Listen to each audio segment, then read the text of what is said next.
A heated day on Capitol Hill as public impeachment hearings continue. The phrase Boomer Sooner may be in jeopardy, and the NFL Bedlam matchup ends in a brawl. This is OU Nightly.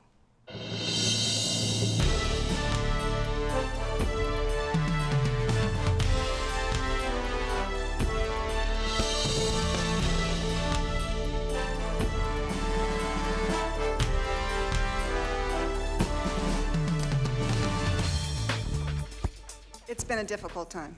I mean, I'm a private person. I don't want to put all that out there, but it's been a very, very difficult time. An emotional day of testimony during the second round of public impeachment hearings. Hello, thanks for watching OU Nightly. I'm Taylor Wynn. And I'm Madissen Lewis. The second day of the public house impeachment hearings kicked off this morning in Washington. The former ambassador to Ukraine taking questions and saying she felt threatened by President Trump. CNN's Nadia Romero is on Capitol Hill with the highlights from the hearing. The impeachment inquiry took a personal turn as the former ambassador to Ukraine testified she felt intimidated by President Trump. It sounded like a threat. Marie Yovanovitch says she was stunned after the transcript of a call between President Trump and the president of Ukraine revealed the two leaders tarnishing her reputation. Shocked and devastated that I would feature in a phone call between two heads of state in such a manner. President Trump removed the career diplomat from her post after what Yovanovitch described as a smear campaign. All we have is our reputation, and so this has been a very painful period. Democrats said her ouster set the stage for the president and his allies to push Ukraine to investigate Joe Biden. President Trump reacted during the testimony, tweeting, "Everywhere Marie Yovanovitch went turned bad. It is a U.S. president's absolute right to appoint ambassadors." And now the president in real time is attacking you. It's very intimidating. Some of us here take witness intimidation very, very seriously. Republicans argued President Trump was well within his rights to recall a sitting ambassador and brushed off the hearing as political theater. It's a disgrace and it's an embarrassment to our nation. In Washington, I'm Mary Maloney. The next round of public impeachment hearings are next Tuesday, November 19th. It will include officials from the State Department and National Security Council, as well as a former U.S. Special Representative to Ukraine, Kurt Volker.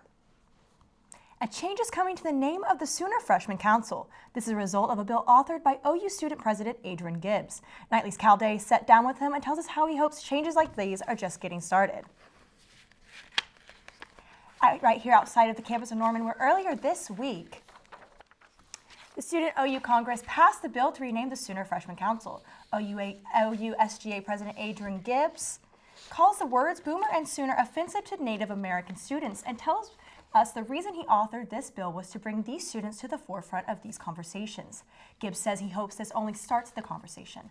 But there's been misconceptions about the extent of the measure. He says they're starting small for now, but down the road he wants people to come to grips with their true values. Right, so we're not mandating it for any registered student organization on campus, any departmental organization, interest organization, the sports team, the mascot. So we haven't even talked to athletics. And in time, I would like to see a change. But I don't think now changing it really quick like that isn't going to have the effect that we think it will. The measure does not determine what the new name will be for the Freshman Student Council. Gibbs says that will be determined by the new administration set to take over in December. Well, and Taylor, it is finally starting to feel like fall here in Norman. I know, no more of those frigid temperatures. And hopefully these temperatures are here to stay. OU Nightly's Martin Lowrimore joins us with a live look at the weekend forecast. Madissen, fall has definitely settled in across the OU campus. Trees like this right here have already lost all of their leaves, while others are just barely holding on to the ones they still have. There's red and brown, not a whole lot of green left around the state. If we look at the graphics right now, we're actually looking at upper 50s and lower 60s throughout the entire state. Norman is sitting at about 59, 58 degrees right now. We're going to go to the weather headlines real quick. We're going to talk later today about, the Waco forecast, our weekend that was going to be very beautiful, and we're going to look at yet another cold front. Taylor Madissen, I'm going to take it back to you at the desk. Thank you, Martin. An Oklahoma judge who ordered consumer giant Johnson & Johnson to pay $572 million to help address the state's opioid crisis reduced that payment by $107 million today. The judge says he miscalculated his original award to the state because he didn't realize how much it would cost to develop a program for treating babies born addicted to opioids. The cost is $107,000, not $107 million. Oklahoma's case against opioid drug makers is being closely watched because it was the first state opioid case to make it to trial and could help shape negotiations. More than 2,000 similar lawsuits filed by state, local, and tribal governments consolidated before a federal judge in Ohio. Some are calling it the worst moment in NFL history. Coming up, the Big Friday sports team breaks down exactly what happened when one pro player beat another in the head with a helmet. Plus, reaction from teammate Baker Mayfield and how the NFL is reacting. And a former Trump associate found guilty today. We'll have the details when OU Nightly continues.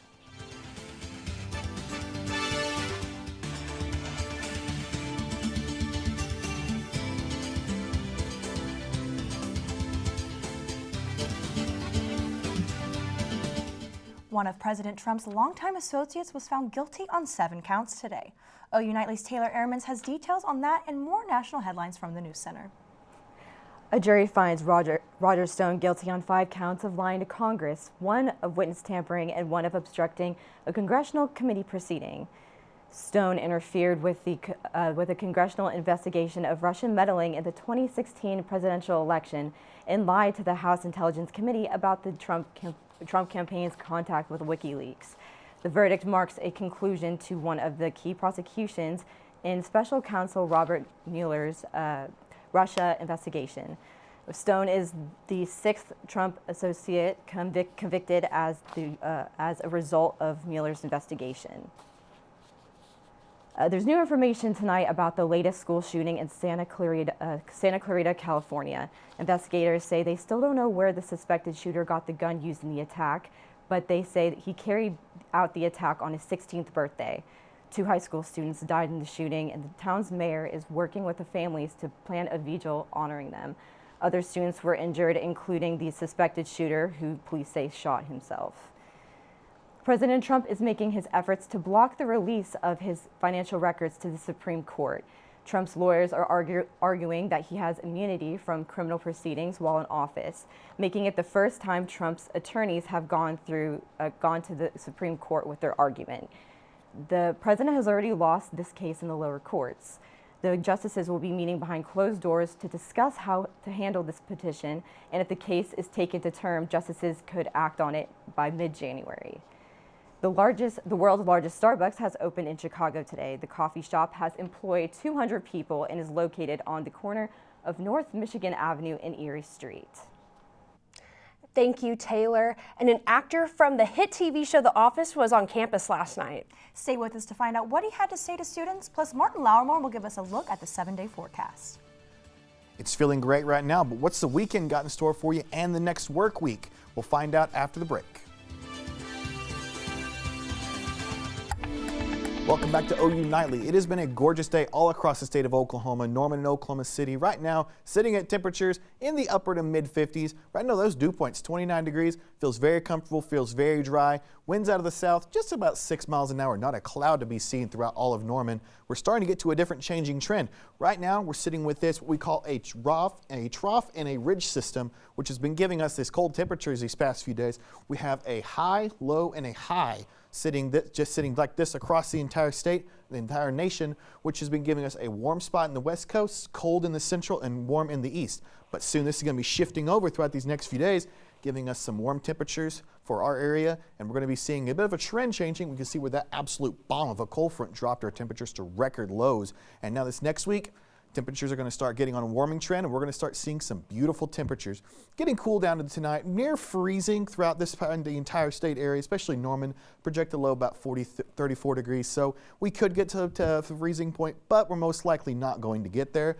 Starting your day tomorrow, clear skies. South winds are going to start getting a little blustery, about 20 miles an hour, maybe gusts up to 30, topping off at about a high of about 60 degrees over in Guyman, they're going to get into the 70s. So it's definitely going to be a very beautiful day tomorrow, almost to the average of what we've got for this time of year. Starting on Saturday, very windy, full of sun. It's going to be a real fall day, and it doesn't really feel like we've had any of those for this entire fall. Saturday, Sunday, the winds will calm down. It's going to be a beautiful fall day once again. And moving into our starting our work week, 70s have returned. I didn't think we were ever going to get back to here. But by Wednesday and Thursday, we're going to start getting another cold front that will make its way. The first one will be a wet one, most likely bring us some precipitation on Wednesday and Thursday, drop our temperatures a little bit, and then another cold front comes through late on Thursday, which will drop our temperatures, most likely no rain, but it should be very cool by the end of the week, but enjoy this next week. Thank you, Martin. And fans of the hit TV show The Office are still recovering after actor Rainn Wilson spoke on campus yesterday. OU Nightly's Sydney Forsee had a front row seat to the big event. After 2 hours of waiting outside, people flooded into the Caslin Fieldhouse to catch a glimpse of the man who played Dwight Schrute. Actor and comedian Rainn Wilson did not disappoint, having the audience in fits of laughter just seconds after taking the stage. His popularity among students and his heart for charity made him the ideal candidate for the Speakers Bureau. So we contacted Kelly Davis with Children's Miracle Network, and she pointed us to a list of speakers, and Rainn Wilson was one of them. And so we were like, wow, like this is a perfect opportunity for us. And so that's how we kind of came up with Rainn. All $17,000 in proceeds raised from Wilson's appearance went towards Soonerthon, the campus fundraiser for Children's Miracle Network. This is the largest event the Speakers Bureau has ever had in its history, with almost 2,000 people in attendance. It's just mind-blowing, I guess. I've been on Speakers Bureau for 4 years, and this is like our largest event, and it's going to be something people will be talking about for a long time, so it's just awesome. After an hour of speaking on his faith and career, Norman saw the real man behind Dwight Schrute. Sydney Forsee, OU Nightly. The Speakers Bureau hopes to fundraise for other groups on campus in the future. And that is all the time we have for news this Friday night. But don't go anywhere. Chloe Sparks and the Big Friday Sports team is here with a preview. Today on Big Friday Sports, Baylor is full of some big bad bears this season. But who's to say Oklahoma won't ruin their title hopes like Goldilocks did the porridge? Game Day U will join us with their takes right after the break.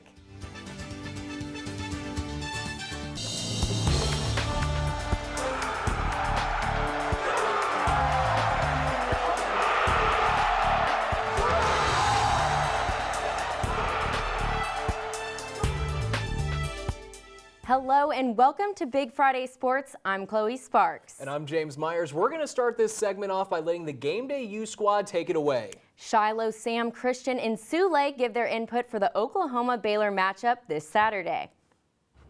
Thank you, James and Chloe. We are here in Waco, Texas, just outside McLean Stadium. A gorgeous view behind us. Absolutely. Yeah, and tomorrow night, this place is going to be absolutely rocking. Oklahoma and Baylor, primetime college game day in town. Guys, the excitement is building up by the minute. You can feel it practically. What are your emotions heading into tomorrow night, and what are you going to be looking out for? Well, personally, I'm feeling a little uneasy just because of the past 2 games of the Sooners haven't really been that great of play for them. And specifically, the defense secondary. I think that they have just been not getting their assignments, not making the tackles that they need to be making. In fact, they make it look even harder than they make it look hard somehow, and it needs to be. Yeah. They're allowing opponents to get nearly 7 passing yards per play, so that is awful. We're not very good at math here, but those are not good numbers. A lot of yards. Very good. No, yeah. 10 first down, 7 close enough. Yeah, let's not. So for me, I'm going to really be keeping an eye on the secondary, making sure that they are getting their assignments and honestly just look like they are playing some football. Like, I mean, they just need to be getting some tackles and getting guys down as soon as possible instead of allowing those big breakout runs. Yeah, I'm happy that the Sooners get the opportunity to come out for a primetime matchup against Baylor College game day here. It's exciting. You know, I really think they'll show out under the lights. I'm hoping. But I really think Jalen Hurts really needs to improve his play. It's something that's kind of been an issue as of late. He's been kind of lackluster these last few games. He's been holding the ball ball a little bit too long. You've seen that in the sacks he gets, and he's been fumbling the ball a good amount. Yeah. He's had 3 or 4 fumbles here in the last 2 games, which is unacceptable as a quarterback. He had one in Texas, which is a drive killer. And in read option scenarios, it seems like he's holding the ball in times when he can hand it off to his running backs, because his running backs are good. Unfortunately, Trey Sermon's down for an indefinite amount of time. Yeah, hate to see it. I don't think we'll be seeing him around a lot. But Kennedy Brooks has shown that he can carry the load. So go ahead and hand the ball off to your running backs and let them flourish.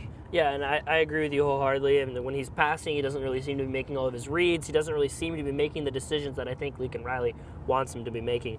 But you mentioned takeaways on the Jalen Hurts giving the ball away. My takeaway for this game, but the key to the game, I think, against Baylor is going to be those takeaways. This team started early off in the season in the top 25 in the country in turnover margin and have dropped to 99th in a 6-way tie at 99th, tied with Oklahoma State at -4 in turnover margin. That's unacceptable. You never want to be associated with That hurts your Oklahoma heart when you State. say you're equal with the Cowboys. I know. Yeah. You hate to see it. You really do. Like from this team, like the defense hasn't produced a turnover since September, since the Texas Tech game, which is hard to fathom. Yeah. Really, it's unbelievable and it's unacceptable if this team wants to do what I believe they want to do. If they want to win Big 12 championships, if they want to go further than that. Right. They can't do it by giving the ball away on offense and then not being able to take it back on defense. So I'm interested to see how this Sooners team, and it's been a key point in Alex Grinch's defense from day one, and they really just haven't been able to fit the bill.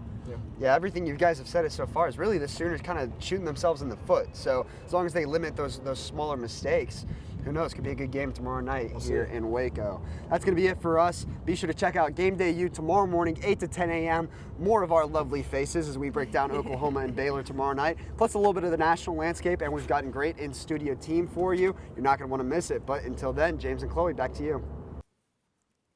That kickoff will be tomorrow at 6:30. And for the rest of the conference, TCU travels to Northwest Texas to face the Red Raiders at 11. Kansas will take a whack at Oklahoma State, and Stillwater also at 11. And a little bit later in the day at 2:30, the Kansas State Wildcats take on the West Virginia Mountaineers at home. Also at 2:30, Iowa State aims to beat the Longhorns in the comfort of their own home at Jack Trice Stadium. And that's not all of what's going on in the Big 12. Last week, OU's volleyball team put up an incredible fight facing #1 Texas, and then just a few days ago took down #5 Texas Tech in 5 sets. Sitting at #3 in the Big 12, OU's defense has a consistent aggression that doesn't look like it's fading anytime soon. Tonight, you can watch the Sooners compete against Iowa State, airing on Cyclones.tv at 6:30. And James, last night the Cleveland Browns beat the Steelers in more than one way. Coming up, we'll be talking about the Brown brawl that escalated quickly.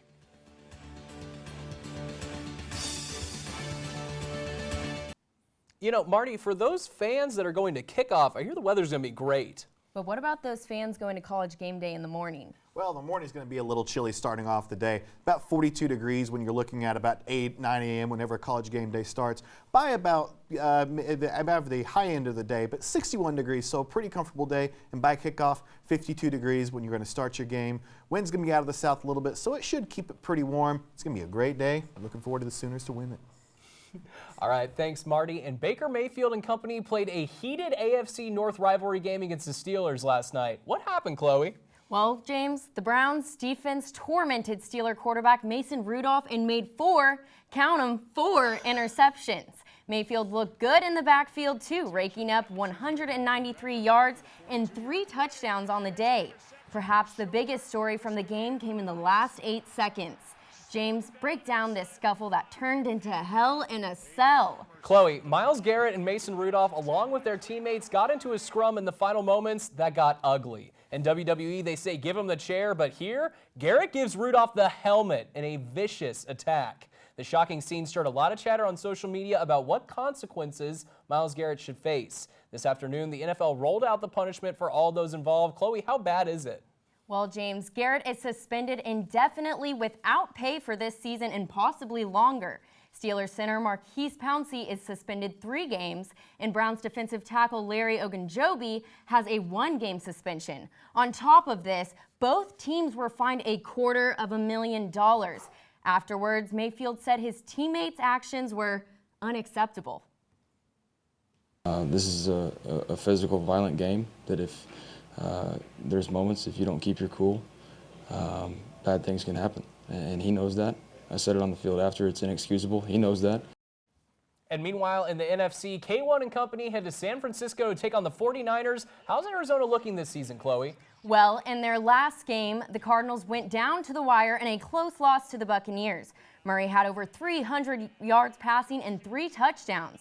But this San Francisco team is no joke, am I right? You are. They're a force this season. So far sitting at 8-1 on the year after an overtime loss to the Seahawks last weekend. Should be a lot of fun. Kickoff for that is Sunday at 3:05. And Chloe, our top play features Trae Young absolutely disrespecting a few players with his ball handling skills. Take it away. On Tuesday against the Nuggets, he nutmegs Will Barton by dribbling between his legs. He drains the shot and then stares down the team's bench. Just ice in his veins. The mad lad didn't stop there, though. 2 days later against the Suns, he does it again against Ricky Rubio. You want to talk about being embarrassed? I couldn't imagine Rubio and Barton's mindset after getting schooled that bad. And James, that's a wrap for Big Friday Sports today. Tune in next Friday for our last Big Friday Sports show of the year.